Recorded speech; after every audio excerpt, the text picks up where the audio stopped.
দেখুন আমি কিন্তু ফাইনালি চলে এলাম আমাদের শিববাড়ি অবস্থিত যে সেন্ট্রাল রোডের পুজোটা হয়ে থাকে প্রদীপ পুজোর। দেখুন আমি কিন্তু এখানে চলে এসেছি। তাদের কিন্তু পুজোর প্যান্ডেলের প্রিপারেশন কাজ চলছে অনেক দিন ধরে। তো দেখুন আজকে আমি তোমাদেরকে পুরোটা ভিডিও দেখাবো কতটুকু তাদের প্রস্তুতি চলছে, এগিয়েছে কাজ। আমি ভিডিও নিয়ে যাব, তাদের থিমটাও আমি বলে দেবো আর থিমটা কী রয়েছে।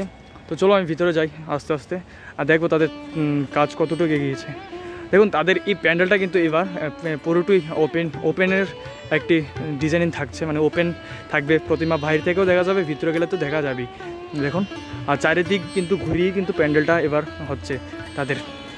আর আমি সম্ভবত শুনেছিলাম যে এটা একটি পাখির আদালতে প্যান্ডেলটা হবে এবার। আর দেখুন পুরোটা সাইড মিলেই কিন্তু প্যান্ডেলটা এবার হচ্ছে। আর আমি তোমাদেরকে সামনে নিয়ে যাব। আর তাদের যে মা যেখানে বসবে প্যান্ডেলটা ভিতরে, ওইটা কিন্তু অসাধারণ হয়েছে। দেখুন এখানে কিন্তু সিঁড়ি বানিয়ে নিয়েছে, সিঁড়ি দিয়ে উঠে মাকে দেখতে হবে।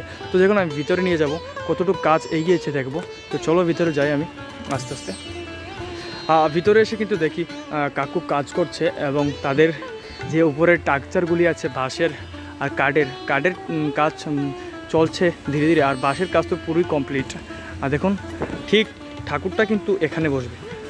2023 সালে দেখিয়েছিলাম যে ঠাকুরটা ওই সাইডে বসে, আর 2024 সালে কিন্তু একদম সরাসরি এই সাইডে বসবে ঠাকুর।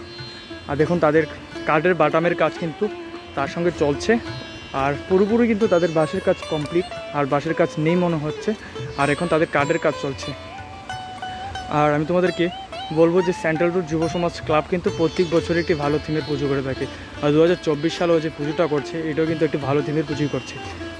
আর তোমাদেরকে আমি এটার আরেকটা পার্টের ভিডিও দিয়ে থাকবো, মানে কমপ্লিট যে সময় হবে প্যান্ডেলটা ওই সময় একটা ভিডিও দিয়ে থাকবো। এখন আমি বুঝতে পারছি না এটা কীরকম ডিজাইন হবে প্যান্ডেলটা। সেন্ট্রাল রোডের মণ্ডপটা যে ভিতরটা এটা কিন্তু অনেকটাই বড় হয়েছে।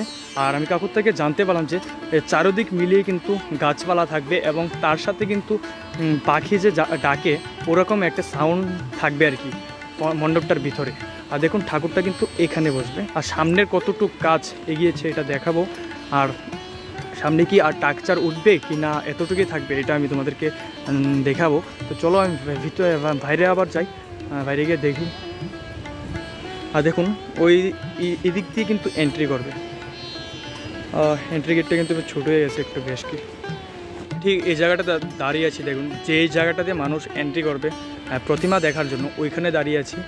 আর এখানে আমি ক্লাব কেউকে মেম্বারকে এখানে কাউকে আমি পাচ্ছি না যে ক্লাব মেম্বার যদি থাকতো তাহলে আমি 19 থেকে ইন্টারভিউর মাধ্যমে জানতে পারলাম যে থিমটা কী কিসের উপর নির্ভর করে বানাচ্ছে, কিন্তু ওরা তো এখন নেই, বলতে পারবো না। নেক্সট ভিডিওতে তোমাদেরকে বলে দেবো আমি। আর দেখুন উপরে যে টাকচারটা এটা কিন্তু বেশ কিছু হয়ে গেছে, আর আমি বলতে পারছি না আর কিছু উঠবে কি না উঠবে না। আর কিন্তু প্যান্ডেলটা এতটুকুই হবে। আমি সম্ভবত কাকুর সঙ্গে কথা বলে দেখলাম যে তাদের বাঁশের কাজ পুরোই শেষ, এখন কাঠের বাটামের কাজ চলছে আর কি। এগুলিতে কিন্তু সব কাঠের বাটামের কাজ চলছে, এখন বাঁশের কাজ পুরোই কমপ্লিট। দেখুন